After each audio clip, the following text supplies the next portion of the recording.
Today we're diving into the install of the Holley Sniper EFI system on the Smoke Monster. Stick around.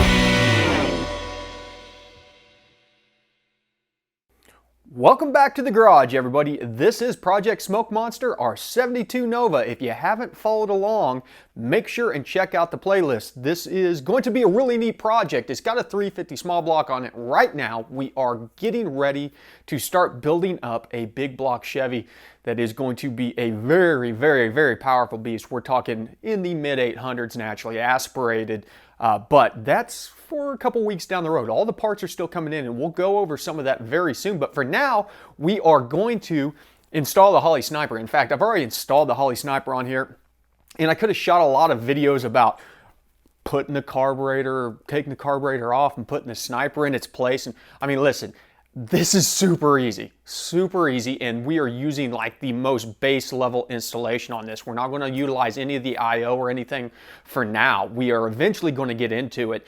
But before we get into that, I want to talk about a couple other things. For one, if you haven't picked up your Go Rope Garage Tuned by Me shirt, man, these things are so soft. Go check them out. There's links directly below.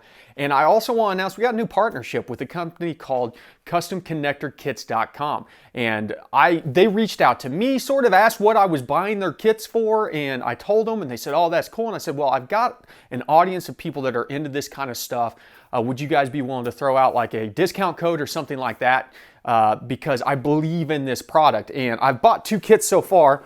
Make sure whenever you do get one that has a crimper in it. They've got one of the more economical crimpers that's not going to cost you $300. You can get the $300 one, but get the cheaper one because it will work with the kit that you bought. And this is one of their smaller kits. What's really cool is all of the kits come in a nice case like this.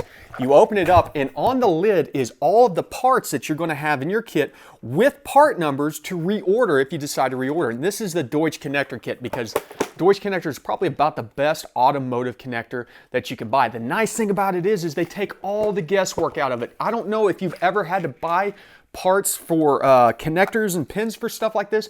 The part numbers can be confusing. Getting the right pins to make sure that they're going to work in your connectors at the end of the day, really a pain. And these are all-inclusive kits that you can easily restock. The nice thing about it is they have no minimums on the pins, connectors, things like that. So if you end up using all the 3-pin connectors, you can just pop the lid open, go over to the 3-pin connector and find the part numbers that you need and just order that connector. Now, I have recently purchased their big 450 kit specifically for the Nova, and I've already started diving in and using a lot of these connectors, but this is how it comes. Super quick shipping. I ordered this Friday night at like 8 o'clock. It was here on Monday, and just look at all that. It's super cool, and I'm super excited that they were willing to offer you guys a discount code. So go check them out. There will be a link in the description. On top of it, they've got sensors, and whenever you buy sensors, you can buy them with the connectors and the pins so you can make up your own harnesses. And so it makes life really easy. In fact, I talked to them the other day about creating injector kits. And so we're probably going to get together and work on creating like EV6 and used car injector kits where you can wire your own harnesses, because we're going to completely gut the wiring on this car. Now, that being said, let's talk about the Holley install. So the Holley install right now, it's a temporary install. Don't get hung up. I've been using some of the Deutsch connectors on some of the stuff, but a lot of the wires are being left long because it's not my Holley Sniper, it's Corey's. We're only running this on the small block 350. It's not going to be part of the big block project because that's going to be a direct port coil near plug setup, and we're actually using an Infinity 10, AEM Infinity 10 setup on that. I'm going to be doing a video on that very soon. In fact, the display comes today. We'll play around with the display because the AEM displays are kind of universal on the CAN bus side, and they have configuration files that you can load up. So it will actually work with the Holley Sniper. And the AEM makes a $40 harness that plugs into the Holley connector, CAN bus connector, and splits it out and brings all that data directly in. So we'll take a look at that eventually. But let's look under the hood at what's going on right now. Okay, as I said, this was super simple. It was a lot easier than I thought. Honestly, you're just swapping this thing out, and we're leaving this as simple as possible. We're not using any of the I/O other than what's necessary for this initial setup. And so a lot of the extra harnesses, this is our engine coolant temp over here. A lot of the extra harnesses, I've gone ahead and taken the wires out of them just to simplify things. Like this one literally has one wire coming out of it, and it's going to be our crank signal that's going over to our digital 6A. Now we're running a digital 6A and an MSD coil because we're using the Holley dual sync distributor, and this will actually give us a pulse per fire on the crank in a 1x on the cam, if I remember right. That should be right. 1x on the cam, pulse per fire on the crank, which would be technically an 8x. And it has a specific harness that you can buy that's kind of tucked away back in here. You're not going to really be able to see. That plugs directly into the sniper. So it makes it easy on that. The distributor we will carry over to our big block Chevy, but they have a cap that goes on here that basically does away with the distributor part, and all it gives you is the pulse and signals, the Hall effect signals from your crank and cam. And so we'll bring that back into our standalone to control our fueling and spark and all that other stuff. But since we were doing the sniper and the sniper has timing control, I went ahead and installed it with the 6A and the coil, and now we will have timing control through the sniper. Now the rest of this is straightforward. We've got power and ground, one that goes to the Holley, one that goes to the MSD, and then we've got a ignition signal, and an ignition signal are 12 volts on key on from all three devices that are going back underneath the dash and tied into our ignition. Beyond that, there's not much that you have to wire up to get this to work. We've got, as I said, we got our coolant temperature sensor. We've got our, this is one of our IOs that we're not using. We'll use that later on, so we'll just kind of tuck that back out of the way. We've got our CAN bus signal here, and then one of these floating around will be our wideband. Here's our wideband. We've already got a wideband on the driver's side that we're going to leave in there so we can monitor both banks basically, and so we'll tie this one in on the passenger side. Other than that, all we lack at this point in time is finishing up the fuel system. I decided I had a in-tank pump, a EFI set up for a 340 liter per hour. I decided to go ahead and get a 450 on the way. Just because with the big block, it'll save me from having to drop the tank again.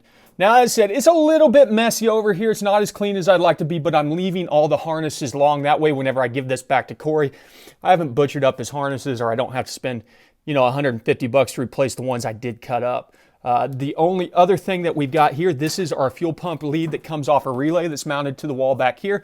This will go back to the fuel pump so we have prime control and things like that. I could get into details of what I did, but literally that's it. There's not much that is required to get all of this set up. If you're looking at the digital 6A, we've got our power and ground. Then we have our crank signal that is coming from the Holley that actually controls our timing. And then we have our outputs to our coil. That's it. We're getting I am taking the RPM signal off of the box. You can take RPM signal off the Holley sniper. But I needed to run over the 12 volt ignition power anyways. And so if you can see back here, I don't know if you can, there's one of the Deutsch connectors I threw in there, and I actually tied it into the existing crank and 12 volt for the old HEI distributor. Makes life really easy, and then whenever I'm done, I can just unplug this, pull it out of the way. So I'm trying to use those Deutsch connectors. Anytime that I'm breaking in wires, I'm thinking ahead and thinking, what can I do to make this easier whenever I remove this, or if I'm adding something in, stuff like that. Now, all this other crap that's in here has got to go. One of these days, it will go.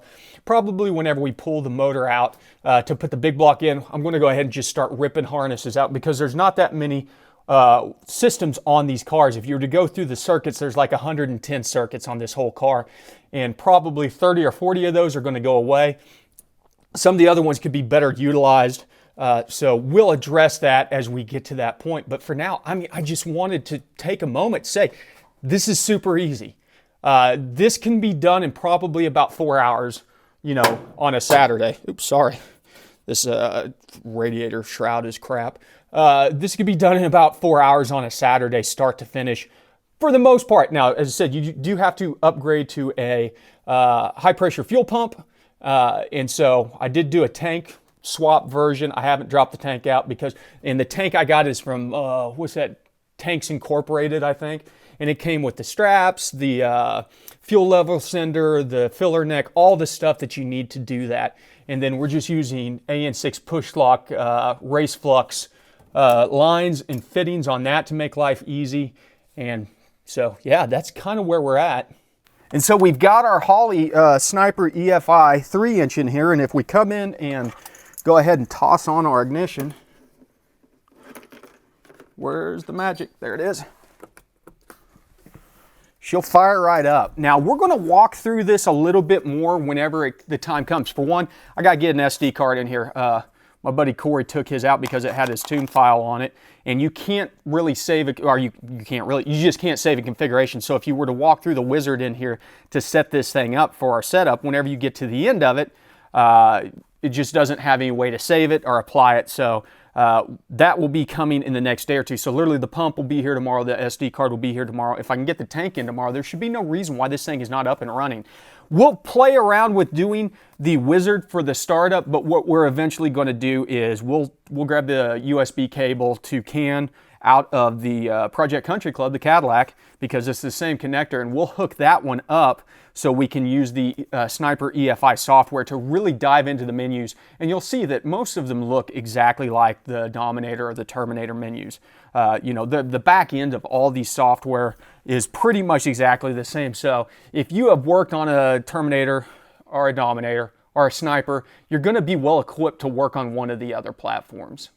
Okay, so I got to give Holley some big props on the fact that if you look at any of the diagrams or guides for these different devices, the 6AL, the dual sync, the Sniper, all of them have wiring breakdowns showing the different components. So if you have the Sniper manual, it will show you how to use the dual sync. And in fact, that manual even has a link to their video on how to set the dual sync up. So I'm not even going to bother shooting video on that because Holley has a very good video on how to set up the dual sync. Get that thing cranked in right so you can do your timing with the Sniper, without the Sniper. I'll post a link down in the description to that. I mean, I can't replicate what they've already done because it already covers all the bases and it's a very good guide. In fact, it's going to be the one that I use to set mine up. So no reason to you know, do things over in that aspect. But you know, it's that simple. I wish I could have said that this thing was, you know, super in-depth and that I shot 6 videos for all this super awesome content that you guys got to watch. No, it's not. It's just easy. I was blown away how simple you can make this, how few of connections that you need to actually use to get this thing ready to start running. Now, we're not done. There is so much more that you can do with this thing. It is I'm still blown away at the cost because they're like $1,200 for the price.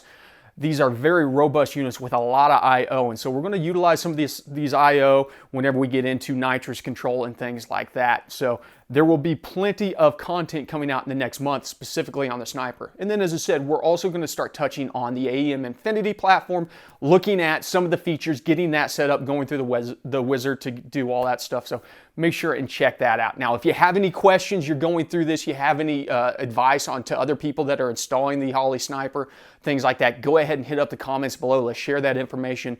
Ask me. I'll answer any questions that I can. But honestly, this is the simplest EFI conversion I have ever done. So that out of the way, I'm going to get back to it. Make sure and check out the links down below. Check out customconnectorkit.com. If you have any questions, reach out to them. They're super awesome. They'll pick up the phone. If you're looking for specific things, you know, give them a shout. They're more than happy to help out. They're passionate guys just like us that saw a need to be able to make these connector kits easy for us to be, you know, find what we need without having to dig through or buy minimums, because a lot of these pins and things like that have to be bought in like 5,000 piece minimums.